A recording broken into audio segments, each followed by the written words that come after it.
The screaming stopped at exactly 3:47 a.m. on October 13, 1982, but the dogs in Harlan County kept howling until dawn. This wasn't the first time silence had fallen like a blade across the Cumberland Mountains, cutting through the night air thick with coal dust and secrets that festered in the hollow's belly. What happened in those Kentucky hills over 3 decades reveals how isolation can twist a bloodline into something unrecognizable, and how an entire community can choose blindness over truth. The creak of rotting porch boards, the metallic tang of rusted well water, the damp earth that never quite dried. These were the textures of Copperhead Hollow, a place where the McCready family had lived, bred, and buried their sins for over a century. Population: 43 souls, though counting souls in Copperhead Hollow always proved tricky.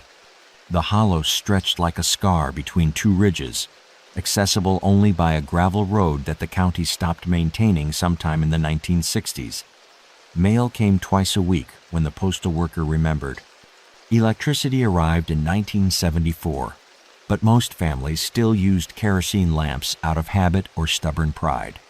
The McCready compound sat at the hollow's dead end, where the creek bent around a cluster of trailers and lean-tos that seemed to multiply like mushrooms after rain. By 1980, 3 generations of McCreadys lived within shouting distance of each other: Patriarch Ezekiel, his 6 children, and a growing brood of grandchildren whose parentage blurred like watercolors in rain. The family tree looked more like a thorn bush, tangled, dense, and dangerous to touch. County records showed 14 births at the compound between 1975 and 1982, but only 9 death certificates were ever filed. The first hint that something had gone wrong came from a social worker named Margaret Finley, who made the mistake of trying to enroll the McCready children in school. Her report, dated September 5, 1981, described severe developmental delays consistent with prolonged isolation and possible nutritional deficiencies. She noted that several children appeared to share identical facial features despite being listed as cousins, rather than siblings. More disturbing was her observation that the youngest children seemed unnaturally fearful of adults outside the family unit. Margaret's supervisor buried the report. Mountain families had their ways, he reasoned, and the McCreadys weren't bothering anyone.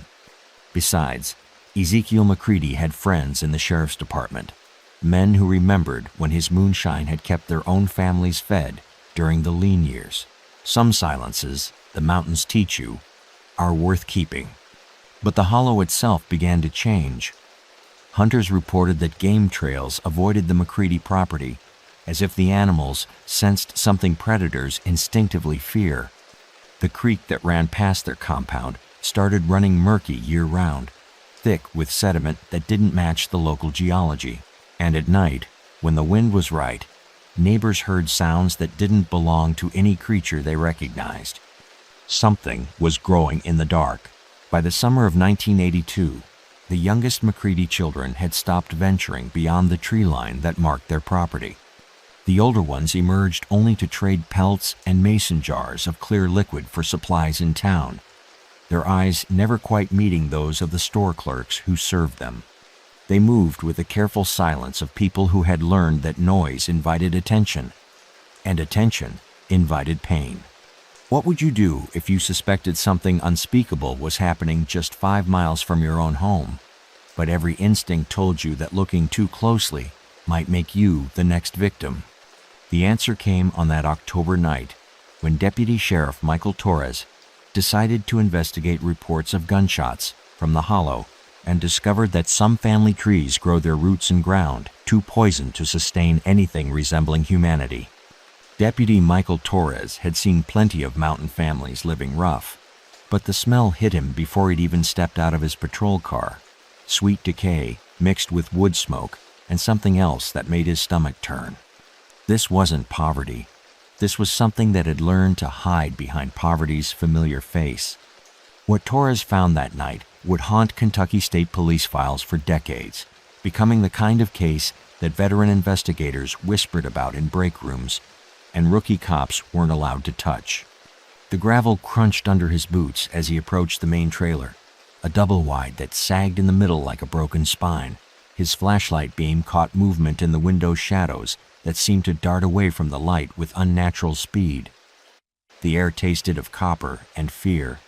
3 children emerged from behind a rusted pickup truck, their ages impossible to determine.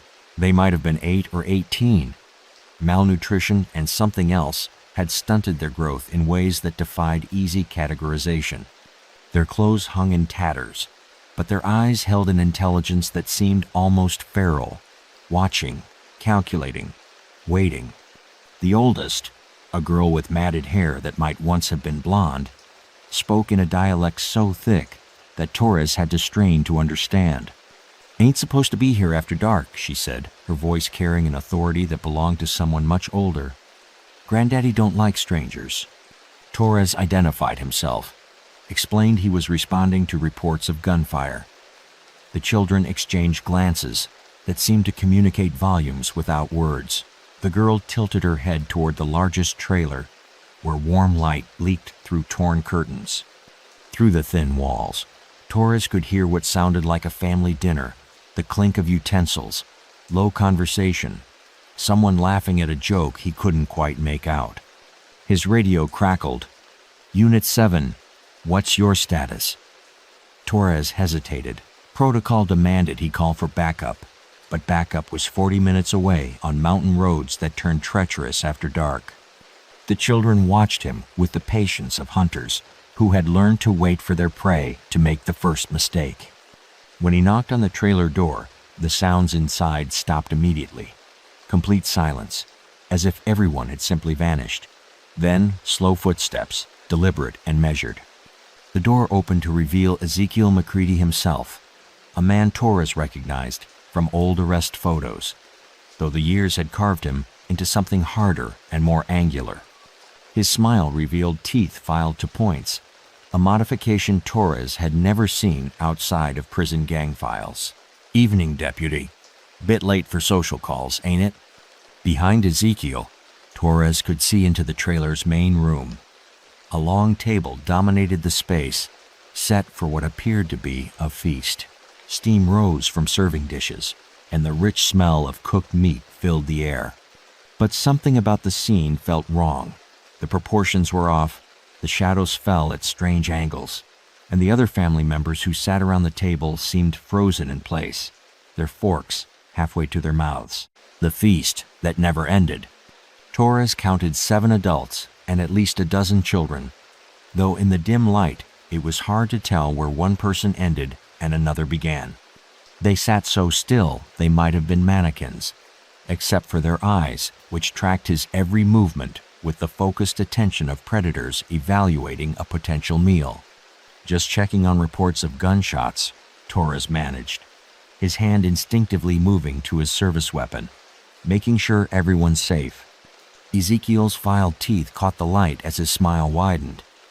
"Safe as houses, deputy. Just doing a little night hunting. These mountains, they're full of things that only come out after dark." The statement hung in the air, like smoke from a funeral pyre. Torres knew he should press further, demand to search the property, assert his authority as a law enforcement officer. But the eyes watching him from inside the trailer held a hunger that transcended mere poverty or desperation. This was something that had been feeding for a long time and had developed a taste for more than just the deer and rabbits that roam these hills.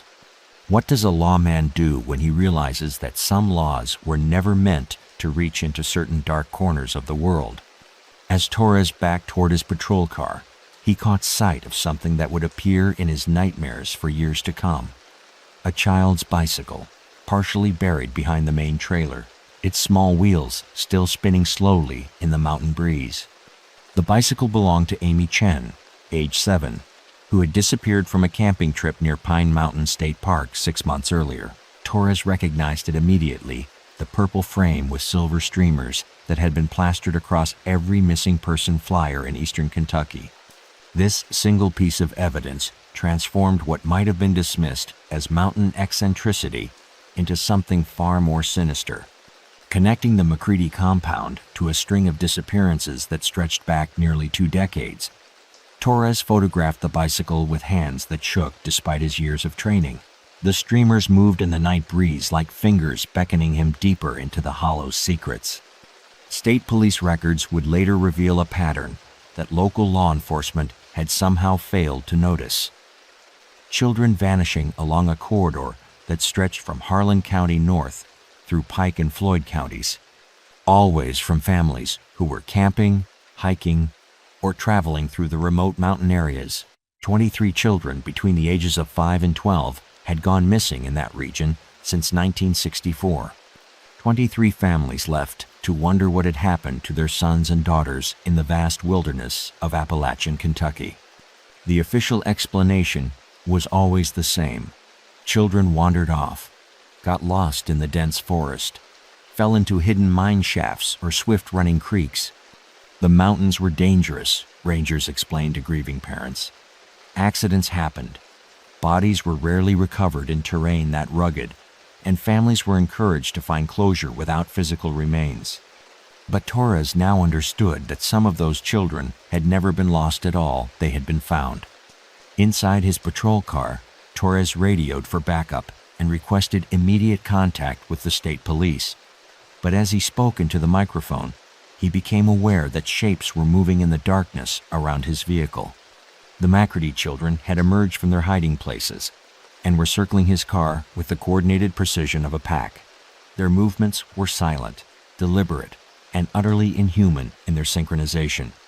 The oldest girl appeared at his passenger window, her face pressed against the glass. In the green glow of his dashboard lights, Torres could see that her canine teeth had been filed to points just like her grandfather's. She mouthed words he couldn't hear through the glass, but her meaning was clear. He wasn't leaving the hollow tonight. His radio erupted in static. No matter how he adjusted the frequency, he couldn't raise dispatch. The children began rocking his patrol car, gently at first, then with increasing violence. Torres drew his service weapon, but found himself unable to aim it at children. Even children whose eyes reflected light like nocturnal predators and whose fingernails had been sharpened into claws. The innocence that was never innocent. From his police academy training, Torres remembered reading about the Sawney Bean clan in 16th century Scotland, a family of cannibals who had preyed on travelers for decades. The case had been presented as historical curiosity, an example of how isolation could corrupt human nature. But sitting in his patrol car surrounded by the McCready children, Torres realized that some horrors didn't stay buried in the history books. A report filed by Kentucky State Police Detective Frank Morrison on November 2, 1982, would later describe finding evidence of systematic predation at the McCready compound. Morrison's team discovered personal belongings from at least 15 missing children hidden throughout the property, along with crude drawings that appeared to show hunting techniques specifically adapted for capturing young humans. But on that October night, Torres had only his instincts and his growing certainty that he had stumbled into something that would challenge every assumption he'd ever made about the nature of evil. The children stopped rocking his car and began to sing a lullaby in that same thick dialect, their voices harmonizing in ways that human voices shouldn't be able to harmonize. The melody was hauntingly beautiful, and Torres found himself growing drowsy despite the adrenaline coursing through his system. He understood with crystalline clarity that this was how they had lured the camping children away from their families with songs that promised safety and warmth, and something that looked like love from a distance. What kind of family teaches its children to hunt other children, and what kind of society allows such a family to perfect their techniques across multiple generations? As the singing grew louder, Torres saw lights approaching through the trees, not the searchlights of his backup, but the flickering glow of torches carried by the adult members of the McCready clan, moving toward his position with the patient inevitability of a rising tide. The torches moved through the trees like fallen stars, each flame casting dancing shadows that transformed the familiar forest into a maze of lurking threats. Torres counted at least 12 figures approaching from different directions, their movements coordinated with the precision of hunters who had practiced this dance many times before. This wasn't random violence or desperate poverty. This was a family business that had been refined across generations, passed down like recipes or farming techniques. The radio in Torres's patrol car had gone completely dead, not even static breaking the electronic silence. His backup wasn't coming, and even if it was, 40 minutes might as well have been 40 hours. Ezekiel McCready emerged from the largest trailer carrying what appeared to be a modified hunting rifle, its barrel shortened and its stock carved with symbols that seemed to writhe in the torchlight. Behind him walked a woman Torres hadn't seen before, tall, gaunt, with iron gray hair braided with what looked like small bones. She moved with the confident stride of someone accustomed to being obeyed without question. "That's Granny McCready," the girl at his window whispered, her breath fogging the glass. "She's the one who teaches us the old ways, the hungry ways." Torres tried his engine. It turned over once, then died with a mechanical wheeze that sounded almost like laughter. The children began backing away from his car, their job apparently finished. Whatever they had done to disable his vehicle, they had done it quietly and efficiently while he'd been distracted by their singing. A Kentucky State Police forensics report dated December 15, 1982, would later detail the modifications found throughout the McCready compound: hidden pits covered with branches and leaves, snare traps sized for small humans, and a network of underground tunnels that connected the various trailers and outbuildings. The family had turned their entire property into a hunting preserve, designed for one specific type of prey. But Torres didn't know about the tunnels yet. He didn't know about the preservation techniques the family had developed, or the careful record-keeping that tracked each victim's age, weight, and nutritional value. All he knew was that he was trapped in a place where the normal rules of civilization had been suspended for so long that their absence had become a tradition. The torchbearers had formed a loose circle around his patrol car, staying just beyond the reach of his headlights. They weren't advancing yet, but they weren't retreating either. They were waiting for something, a signal perhaps, or simply the right moment. Torres had investigated enough hunting accidents to recognize the behavior. They were giving their prey time to exhaust itself with panic before moving in for the kill. The patient hunger. Granny McCready raised one skeletal hand, and the circling figures stopped moving. Her voice carried clearly across the hollow, speaking in that same thick dialect, but with an authority that made the words sound like ancient incantations. "Been a long time since we had us a lawman. Last one was back in '68 State Trooper, who got too curious about the missing hikers." Torres felt his blood turn to ice. He remembered that case from the Academy Trooper Daniel Kellerman, who had vanished while investigating reports of missing campers in the Daniel Boone National Forest. His patrol car had been found abandoned near a hiking trail. Doors open, radio still crackling with unanswered calls from dispatch. The official report listed him as missing and presumed dead, victim of a hiking accident or possible foul play by unknown perpetrators. "Danny Kellerman fought real good," Granny McCready continued, her voice carrying a note of professional respect. "Took 3 of the boys to bring him down, but he was tough, eating all muscle and gristle. You look like you might be more tender."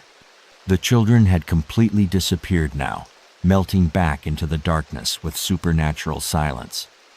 Torres understood that they would be taking positions around his vehicle, cutting off any possible escape routes.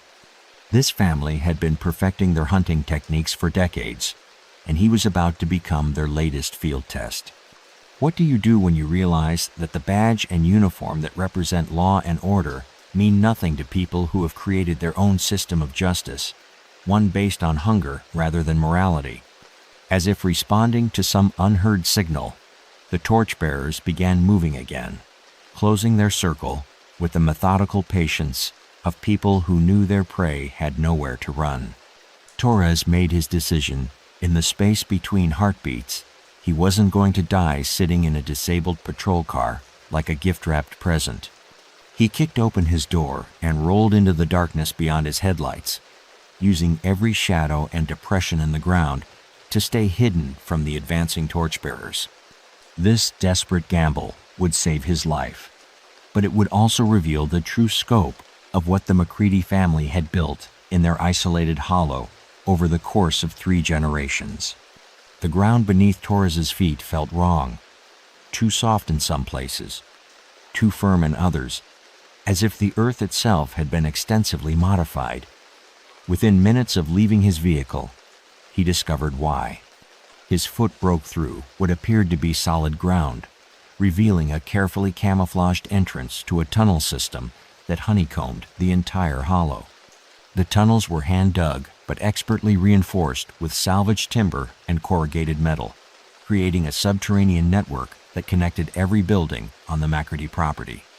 More disturbing were the side chambers he glimpsed by the light of his failing flashlight, small cell-like spaces with heavy wooden doors and crude ventilation systems. A forensic anthropologist's report filed 6 months later would describe finding the remains of at least 37 individuals in various stages of preservation throughout the tunnel system. Dr. Pruzant, Sarah Martinez's clinical language couldn't quite mask her horror. Evidence suggests systematic processing of human remains for consumption, with particular attention paid to preservation techniques that would extend storage time in the humid mountain environment. But Torres didn't have the luxury of clinical detachment. He could hear the McCreadys above ground, coordinating their search with whistles and calls that sounded more animal than human. Their torchlight occasionally filtered down through hidden openings, creating moving patterns of light and shadow that made navigation through the tunnels a nightmare of wrong turns and dead ends. In one of the side chambers, Torres discovered something that nearly broke his sanity. Children's clothing, neatly folded and organized by size. Tiny shoes, arranged in rows. Stuffed animals positioned as if they were still being played with, and scratched into the wooden walls, dozens of names with dates beside them, creating a ledger of victims that stretched back to 1959, the inventory of innocence. Some of the dates corresponded to missing children cases Torres recognized from his police training. Others were so old that the families who had lost those children were probably dead themselves.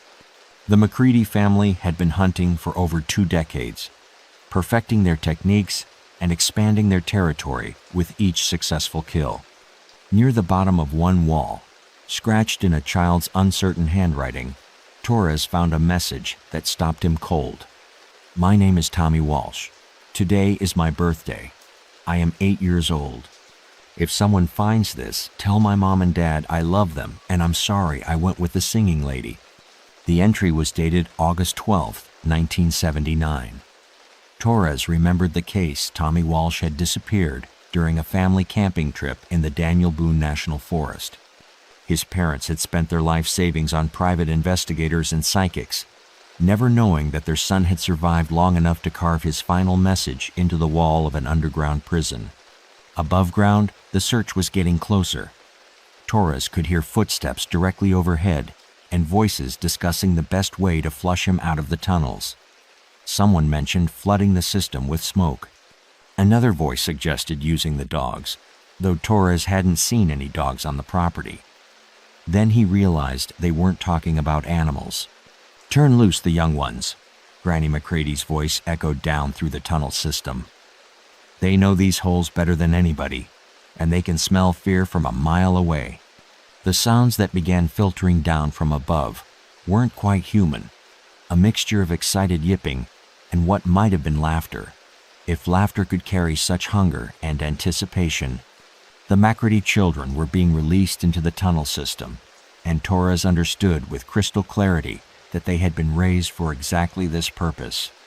What happens to children who are taught that other children are food? And how do you fight enemies who have never learned the difference between hunting and playing? In the distance, Torres could hear them coming, the scrabble of small hands and feet moving through the tunnels, with the confidence of creatures who had spent their entire lives in this underground maze. The sounds approaching through the tunnels weren't quite footsteps and weren't quite crawling, something in between that made Torres's skin crawl with evolutionary dread. The McCready children moved through their underground domain with the fluid grace of creatures perfectly adapted to their environment. This was their true home, not the ramshackle trailers above ground that served merely as camouflage for visiting outsiders.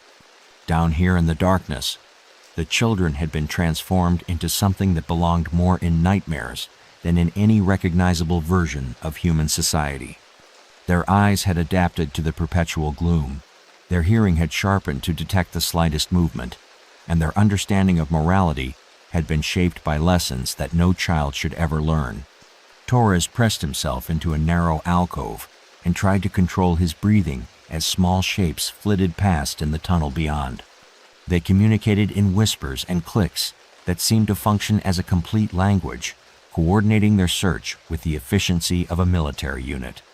But there was something else in their voices: excitement, anticipation, the kind of joy that normal children might show while playing hide and seek. For them, this was play. The distinction between hunting and games had been erased so early in their development that they literally couldn't tell the difference between stalking a deer and stalking a human being. A child psychology evaluation conducted months later by Dr. Robert Chen would describe this as complete moral dissociation, resulting from systematic conditioning during critical developmental periods. In the main tunnel, Torres could hear them discussing strategy in their peculiar dialect. The oldest girl, the one who had spoken to him at his patrol car, seemed to be directing the others with the casual authority of someone accustomed to command. She was perhaps 14, but her voice carried the cold calculation of a seasoned predator. "Deputy man scared," she said to her siblings. "Can smell it on him, thick as molasses. But he's trying to be quiet, so he's probably military trained. Gotta be smart about this." Another voice, younger but equally confident, found his blood trail where he scraped his hand on the rocks. "He's moving toward the old processing rooms, the education of monsters." Torres realized with growing horror that he was bleeding from a cut he'd sustained while crawling through the tunnel entrance. In the darkness, he hadn't noticed the wound, but the children's enhanced senses had picked up the scent immediately. He was leaving a trail as clear as breadcrumbs, leading them directly to his hiding place. A case file from the FBI's Behavioral Analysis Unit, compiled in 1983, would later detail the sophisticated psychological conditioning that had created these children. Dr.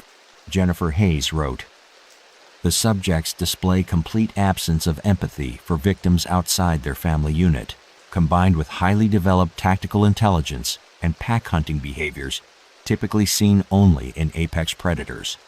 But academic analysis couldn't capture the pure terror of being hunted by children who giggled while they planned your death."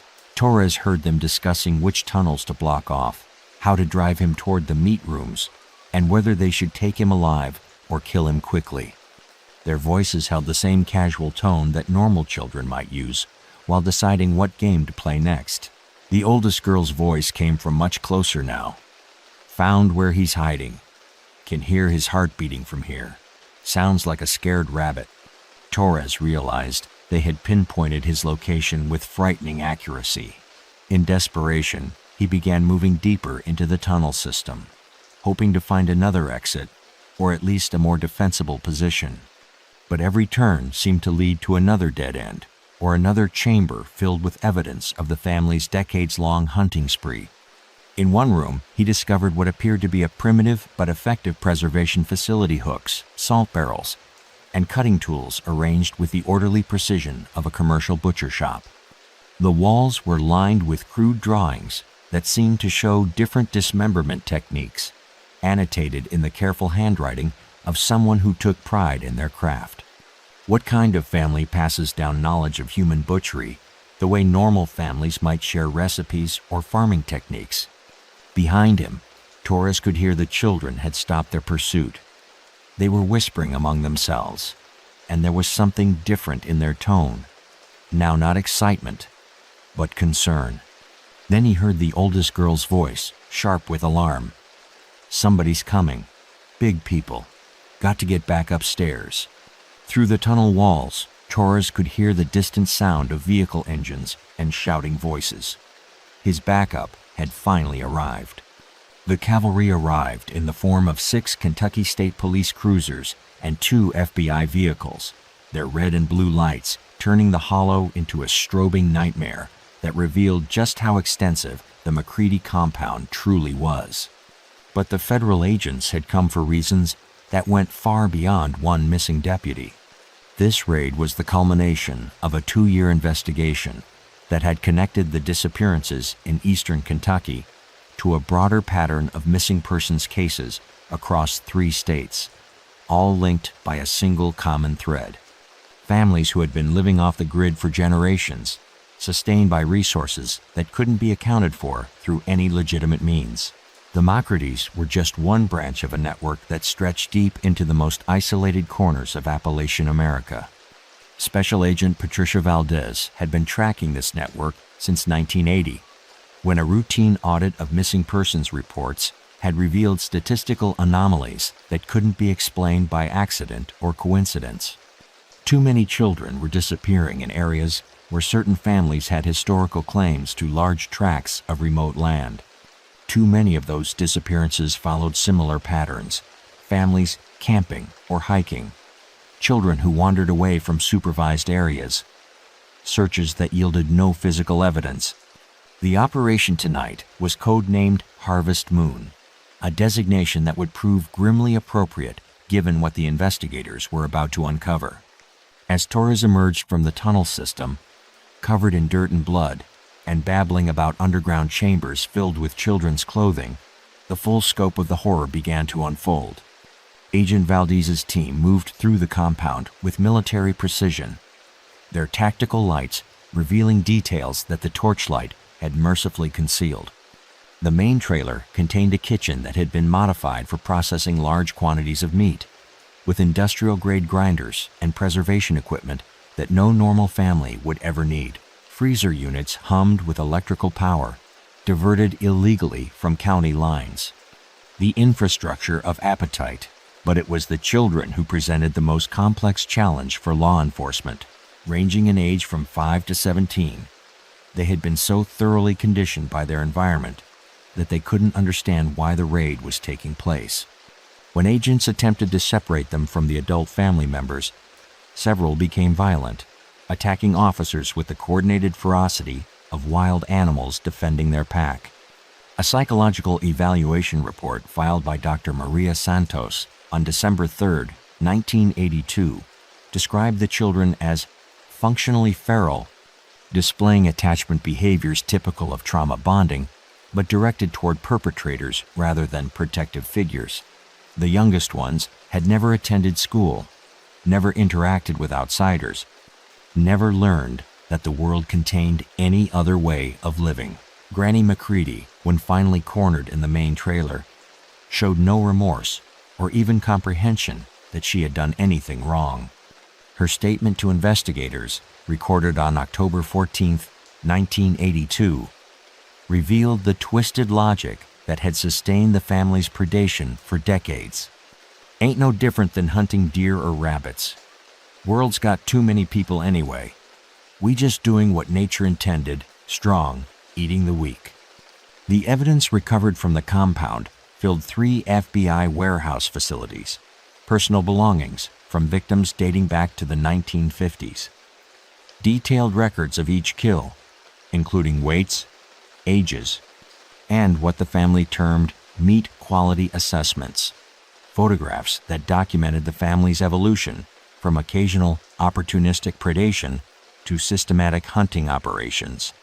Perhaps most disturbing were the training materials, crude manuals that documented techniques for luring children away from their families, methods for quickly disabling adult victims, and preservation techniques that maximized the usable yield from each kill.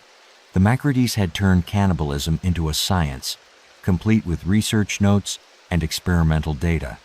What do you do with children who have been raised to see other children as livestock? And how do you rehabilitate minds that have never learned the most basic human taboos? The answers to those questions would challenge the criminal justice system for years to come, but the immediate priority was determining just how many other families might be operating similar hunting grounds throughout the remote corners of America.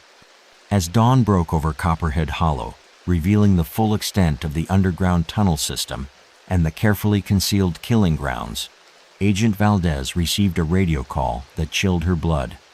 Similar compounds had been identified in West Virginia, Tennessee, and North Carolina, all connected by family ties and shared methodologies that suggested a coordinated network spanning multiple generations. The phone calls started coming in before the sun had fully risen. Over Harlan County reports from law enforcement agencies across 4 states, describing families who had suddenly abandoned their remote properties in the middle of the pride night, leaving behind only empty buildings and the lingering smell of smoke from hastily burned evidence.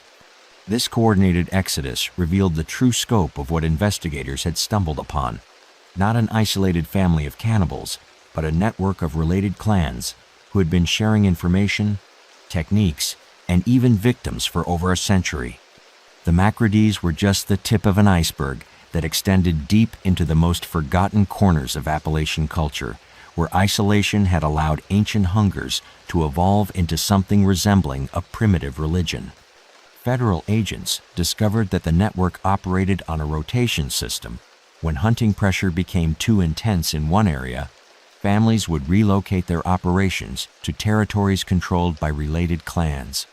Children who grew up in this system learned to think of the entire mountain region as a single hunting ground, with different families controlling different sections, like feudal lords dividing up a medieval kingdom.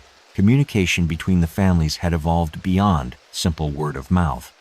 Investigators found evidence of coded messages passed through seemingly innocent channels: classified ads in local newspapers, messages left at rural post offices, even signals transmitted through illegal CB radio networks that operated outside federal monitoring. When the McCready compound was raided, warnings had spread through this communication system within hours. A joint task force report compiled by the FBI and ATF in March 1983 would document at least 7 related family groups operating across Kentucky, West Virginia, Tennessee, and North Carolina. Each group controlled territory that included popular camping areas, hiking trails, and scenic routes that attracted the kind of isolated travelers who made ideal targets. The feast that traveled. The Buchanan clan in West Virginia had specialized in targeting hitchhikers along remote stretches of Interstate 77. The Crowley family in North Carolina had focused on backpackers using the Appalachian Trail. Each group had developed techniques adapted to their specific hunting grounds, but all shared the same core methodology: identify isolated victims, lure them to remote locations, and dispose of evidence in areas where searches would be difficult or impossible. What made the network particularly difficult to detect was its careful attention to victim selection. Families chose targets who wouldn't be missed immediately: drifters, runaways, tourists from distant states who had told no one about their travel plans. When victims were reported missing, the crimes had usually been committed hundreds of miles away from where the reports were filed, making it nearly impossible for local law enforcement to identify patterns. The children rescued from these compounds presented unique challenges for social services. Many had never learned to read or write, had no concept of conventional morality, and displayed symptoms that psychologists struggled to categorize. Dr. Amanda Foster, who worked with several of the rescued children, wrote, "These subjects have been conditioned to view predation as normal family activity.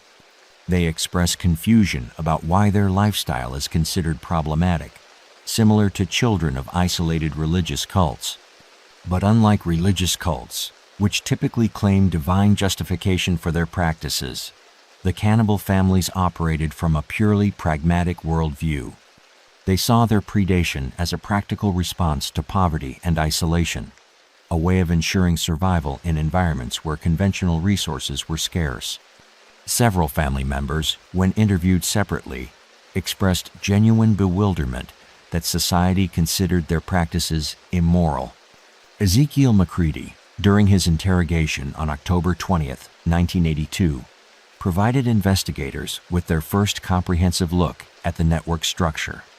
"Been doing this since my granddaddy's time. He learned it from his granddaddy, who learned it from the old country.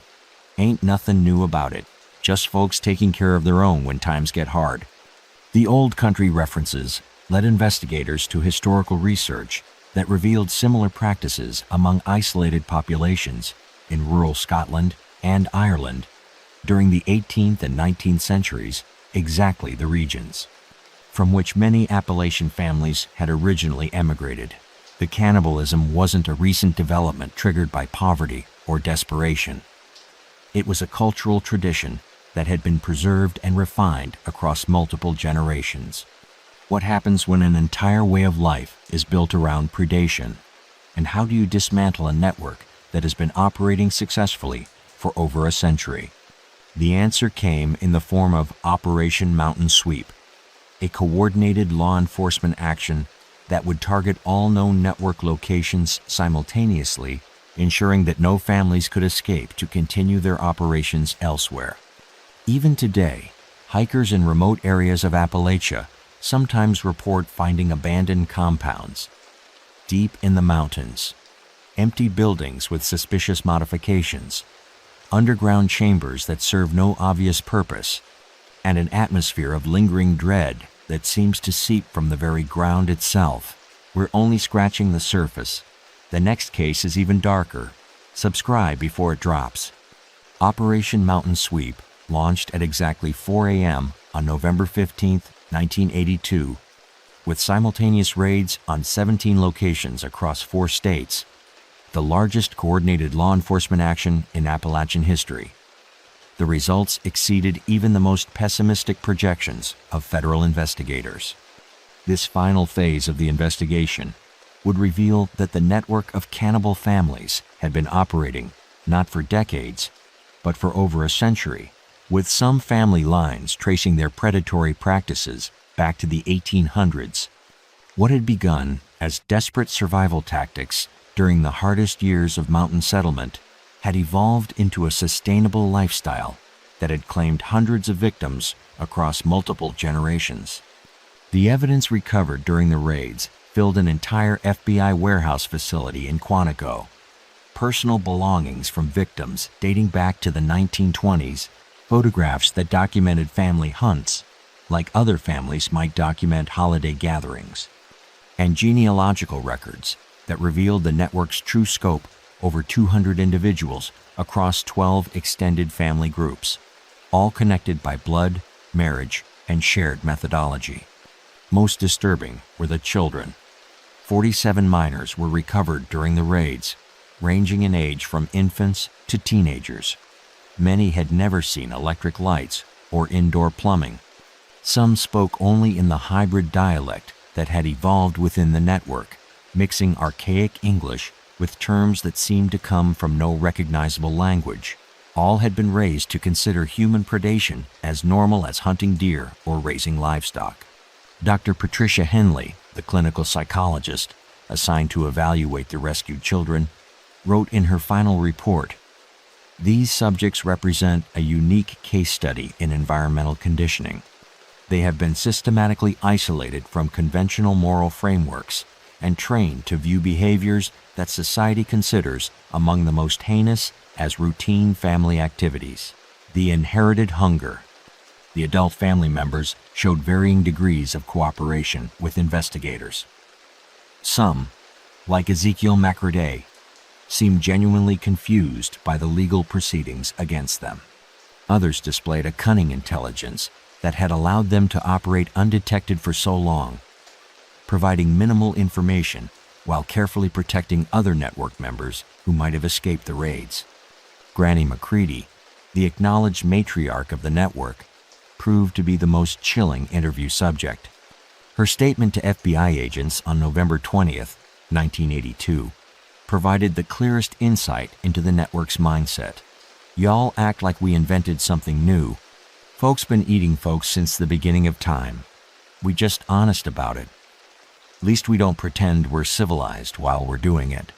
The trials that followed would stretch across 3 years and result in 47 convictions for various charges, ranging from murder to kidnapping to violation of federal interstate commerce laws.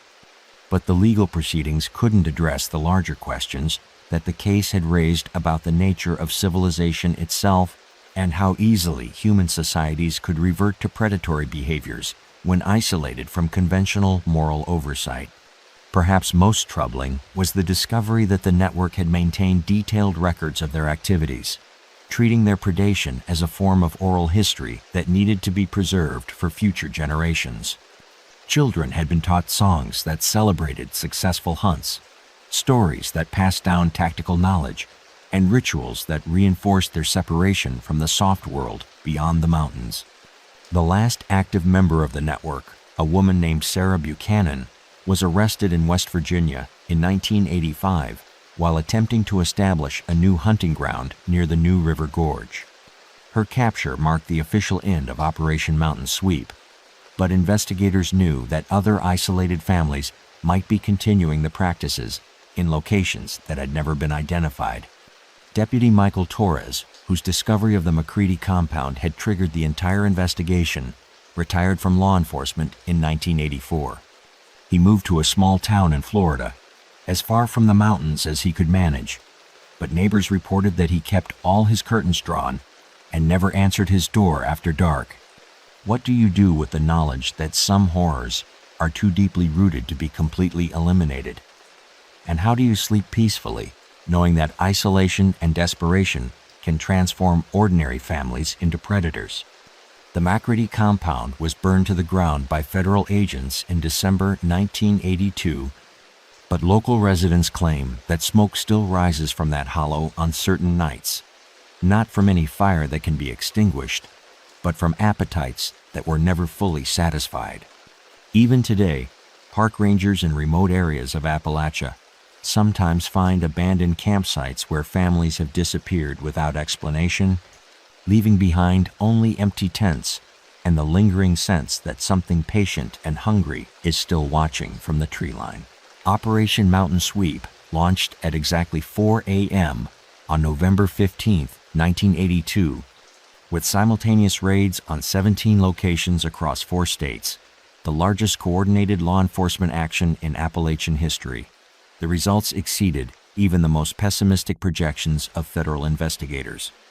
This final phase of the investigation would reveal that the network of cannibal families had been operating not for decades, but for over a century, with some family lines tracing their predatory practices back to the 1800s. What had begun as desperate survival tactics during the hardest years of mountain settlement had evolved into a sustainable lifestyle that had claimed hundreds of victims across multiple generations. The evidence recovered during the raids filled an entire FBI warehouse facility in Quantico. Personal belongings from victims dating back to the 1920s, photographs that documented family hunts, like other families might document holiday gatherings, and genealogical records that revealed the network's true scope over 200 individuals across 12 extended family groups, all connected by blood, marriage, and shared methodology. Most disturbing were the children. 47 minors were recovered during the raids, ranging in age from infants to teenagers. Many had never seen electric lights or indoor plumbing. Some spoke only in the hybrid dialect that had evolved within the network, mixing archaic English with terms that seemed to come from no recognizable language. All had been raised to consider human predation as normal as hunting deer or raising livestock. Dr. Patricia Henley, the clinical psychologist assigned to evaluate the rescued children, wrote in her final report, "These subjects represent a unique case study in environmental conditioning. They have been systematically isolated from conventional moral frameworks and trained to view behaviors that society considers among the most heinous as routine family activities. The inherited hunger. The adult family members showed varying degrees of cooperation with investigators. Some, like Ezekiel McCready, seemed genuinely confused by the legal proceedings against them. Others displayed a cunning intelligence that had allowed them to operate undetected for so long, providing minimal information while carefully protecting other network members who might have escaped the raids. Granny McCready, the acknowledged matriarch of the network, proved to be the most chilling interview subject. Her statement to FBI agents on November 20th, 1982, provided the clearest insight into the network's mindset. "Y'all act like we invented something new. Folks been eating folks since the beginning of time. We just honest about it. Least we don't pretend we're civilized while we're doing it." The trials that followed would stretch across 3 years and result in 47 convictions for various charges, ranging from murder to kidnapping to violation of federal interstate commerce laws. But the legal proceedings couldn't address the larger questions that the case had raised about the nature of civilization itself and how easily human societies could revert to predatory behaviors when isolated from conventional moral oversight. Perhaps most troubling was the discovery that the network had maintained detailed records of their activities, treating their predation as a form of oral history that needed to be preserved for future generations.